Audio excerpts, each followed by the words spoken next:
Two, three, four. Oh, I've hit mute on my device. So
Ready? All right, well, good morning, everyone, and welcome to EMS's headquarters. Before we talk about why we're here at the headquarters of EMS, we would like to give the community a brief update on the situation involving the measles that we discussed a couple of weeks ago.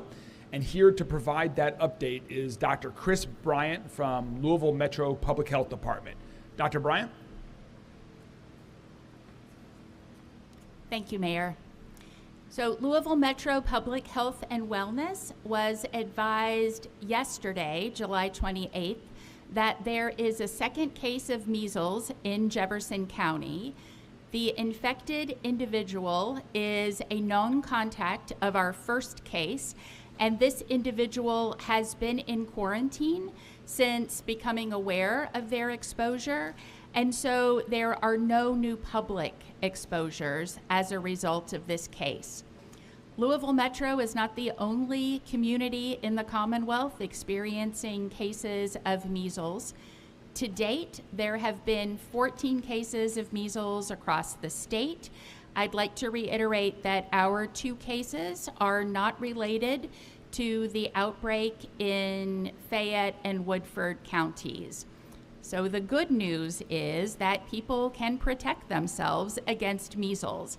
Vaccines are safe and effective. 2 doses are 97% effective. KDPH has posted on their website that of the 14 cases of measles in the state this year, 13 have been unimmunized, and the 14th had a single dose of measles vaccine. We encourage everyone to protect themselves with vaccination. If you are a parent with a child heading back to school, please make an appointment with your child's pediatrician or primary care provider. We at Louisville Metro Public Health and Wellness also offer vaccines at our vaccine clinics. We're having a back to school event on August the 5th. If you'd like to make an appointment, you can call 574-5380. And vaccines will also be available at the St. Joe's Picnic the weekend of August 8th and 9th. So thank you. Before Dr. Bryant goes back to her regularly scheduled duties, are there any questions about her update regarding the measles before we continue?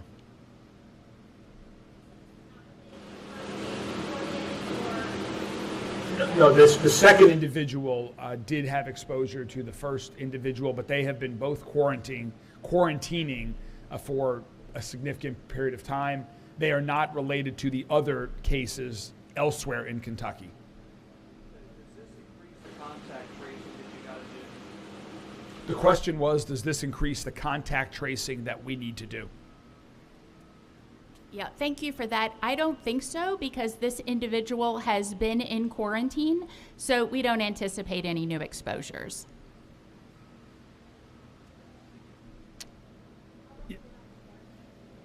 The question was, how long do they have to quarantine? So generally 21 days from the last exposure.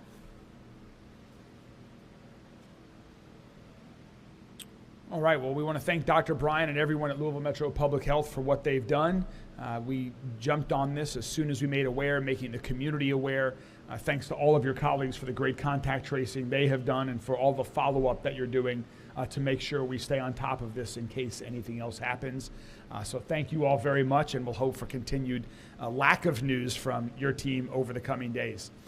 All right, if my EMS colleagues want to join us, we will get to the main event, why we're here at EMS headquarters, where I'm thrilled to be. We've got a great crew from EMS that is in training right now of new recruits. We have a historic new contract that we're in the early stages of that's helping attract more people to EMS.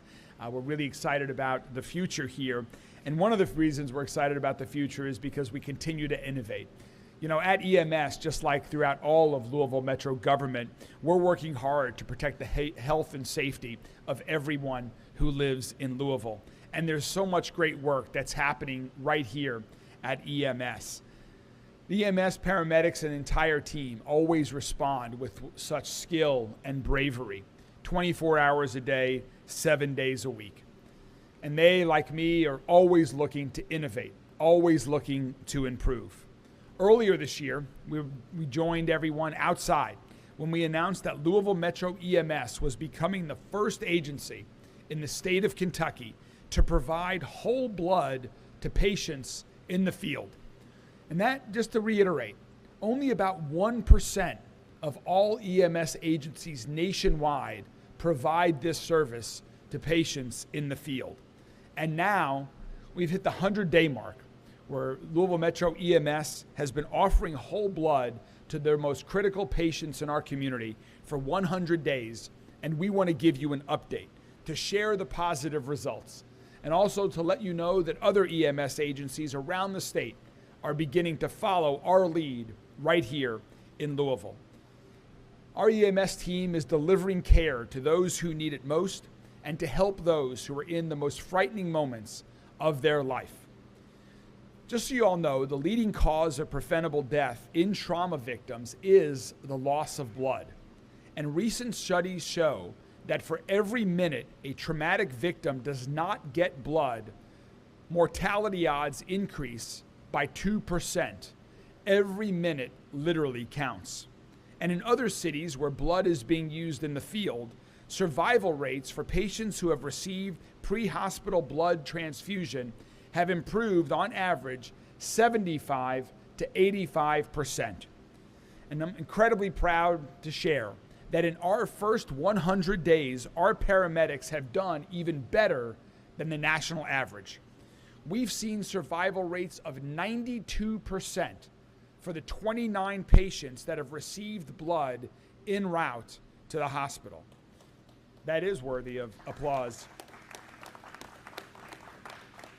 Every life matters, every minute matters, and members of our community are getting a second chance at life thanks to the amazing work of our colleagues at Louisville Metro EMS.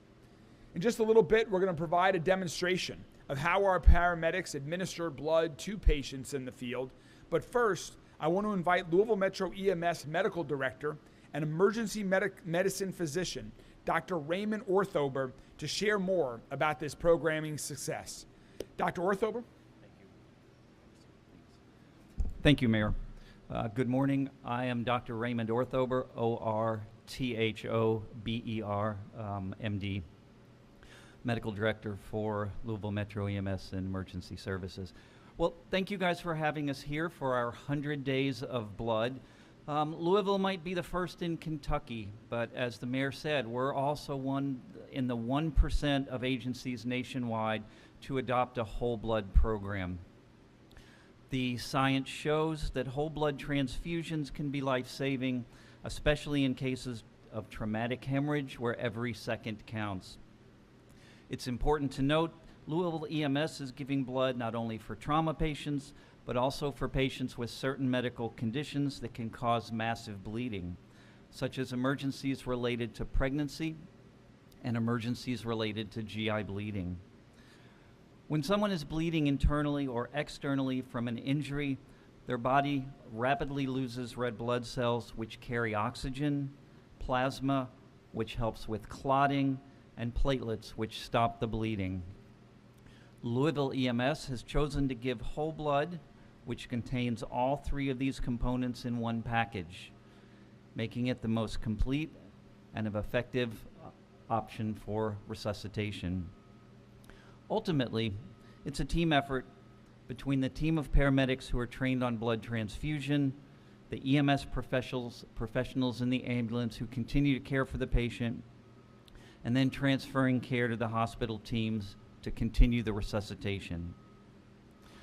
It's important to remember that if a patient is receiving blood, something traumatic has happened that puts their life immediately at risk. Early whole blood transfusion gives these patients a fighting chance. We are excited to be part of this cutting-edge therapy program and proud to offer it to our citizens of Louisville. I'm also proud to report that we know completely that blood is a limited and precious resource, and to date we have not had one single pint of blood expire, which is a big deal. So thank you very much. I'm going to turn it over to my partner, Major Dallas Chesser now. He's one of our paramedics that's been boots on the grounds providing blood transfusion. Major Dallas Chesser. Thank you, everyone. Thank you,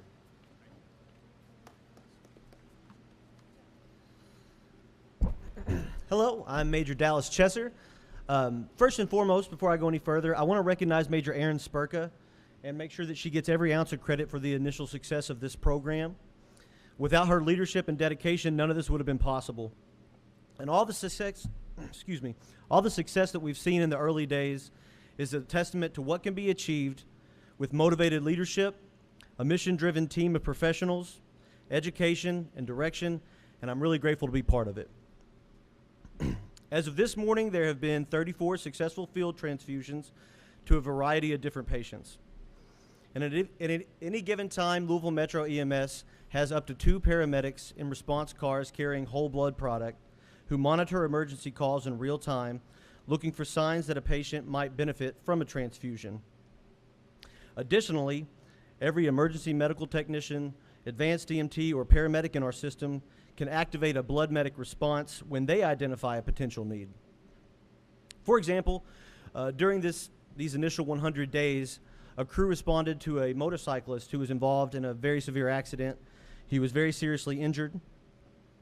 As the paramedic and their partner provided pre-hospital care at the scene, they prepared the patient for transport, activated a blood medic response, arranged a rendezvous location where they picked me up and all the equipment that we use to administer a transfusion with no delay to transport. On top of that, by the time I had arrived, the paramedic had already completed all of the essential steps for initiating a field transfusion, which includes high-quality trauma management and securing 2 patent IV sites to simultaneously administer blood and medication. So while there are currently 15 whole blood paramedic transfusionists, every provider on the street is trained to recognize signs of hemorrhagic shock and to use the established criteria to consider if a blood response is needed. This example is a really good illustration of how a tiered response might look for a trauma victim that may or may not have a prolonged transport. You'll have a first responder that arrives on scene and treats immediate life threats. An EMS provider will arrive on scene, deliver a higher standard of care, and begin to package the patient and prepare a rapid, safe transport. Advanced level providers will show up on scene and consider more invasive, life-saving interventions that you might see in the emergency room. And when a whole blood transfusionist arrives, they're bringing some of the capabilities of the trauma bay directly to the point of injury. So we're bridging the gap between pre-hospital medicine and definitive care by delivering this oxygen-carrying, life-saving blood at the most critical moment, ensuring that no precious second is wasted in the fight to preserve life. So we've already learned a great deal. We're getting better every day. This is only the beginning. And I speak for everyone, I think, at the agency when I say that we're really, really proud to be a steward of this very, very precious and limited resource. We know there's going to be more survivors, more people that get to return home to their families, and that's what all this work is truly about. I can't stress this part enough. Please do your part to help. A critical component of our healthcare system is the generosity of blood donors. They provide emergency rooms, cancer treatment centers, surgeons, and now EMS providers with the lifeblood that keep these essential programs alive. So thank you very much. Mr. Mayor. Thank you, Major. Thank you very much, Dr. Orthober. Thank you, Major Chesser. I'm so grateful to our entire team at Louisville Metro EMS and also the American Red Cross who are involved in making this happen. The American Red Cross has been a great partner of EMS and so many other areas throughout our entire city for so long, and we thank you very much. And so, as you just heard, in order to make this work a success, every life matters and everyone can help. If you feel compelled to help save lives in our community, we encourage you to donate blood at your local American Red Cross location. Coming up in October, EMS will host a blood drive right here at our headquarters. We'll share details with you closer to the event. But again, we wanted to share news on this great innovative program that we're rolling out here in Louisville and that is already saving lives. One final update before we take questions from members of the media, and that involves the RFP for the independent monitor for our community commitment, Louisville's consent decree. The RFP has been out in the public domain for a couple of weeks now, and that will close on next Monday, October 4th. Finding an independent monitor is one more step that we are taking towards LMPD's continued reforms and improvement to work to make LMPD the most trusted and transparent police department in the country. I look forward to getting as many applications as possible for this independent monitor. And again, the deadline for that application is Monday, October 1st. And with that, I'm happy to take any questions from members of the media, and our friends from EMS are happy to answer any questions about this program as well. Yes. Oh, the question was about how many applications have we received. We'll release that on Monday when we have the applications closed. Some people wait till the last minute, so we don't want to give partial results. I know journalists don't know anything about deadlines, so. What else? Paul. Major Chester. Does EMS have enough supply of this? The question was, does EMS have enough supply? I can attempt to answer that unless Major Spurka wants to tackle it. I don't want to misspeak. So far, so good. We get weekly, if not daily, updates from the Red Cross about what their supply is. So there hasn't been any surprises yet. The supply has been strong. But we need the donors because as time goes on and more EMS agencies jump on board, the need's going to be greater. So. The stuff we get is about 21 days, give or take a few days. We keep it at a constant temperature with our coolers, and as long as it's within that temperature, it's about 21 days. Our blood actually comes from St. Louis. They don't keep any blood here in Louisville right now. Yep. Every time I order, it gets shipped here from St. Louis. Gets on a truck. He means where locally do we store the blood before it goes out into the field? For us, it's just in 2 coolers in fly cars like Tahoes. Yeah. Yeah. It roams. It's constantly mobile in a car. Any other questions? Yeah. Totally fine.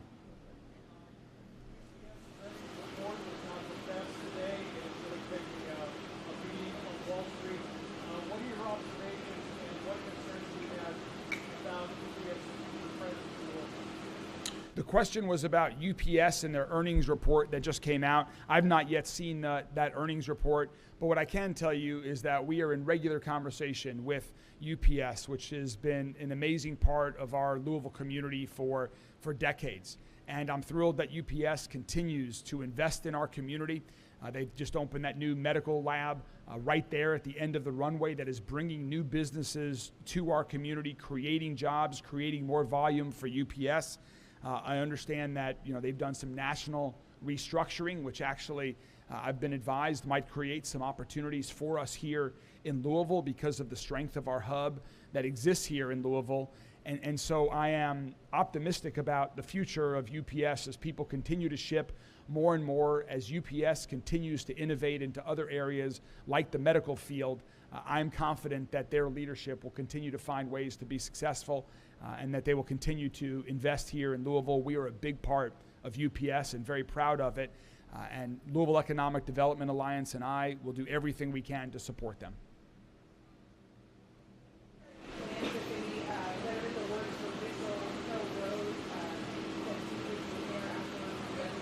I'm sorry, I couldn't.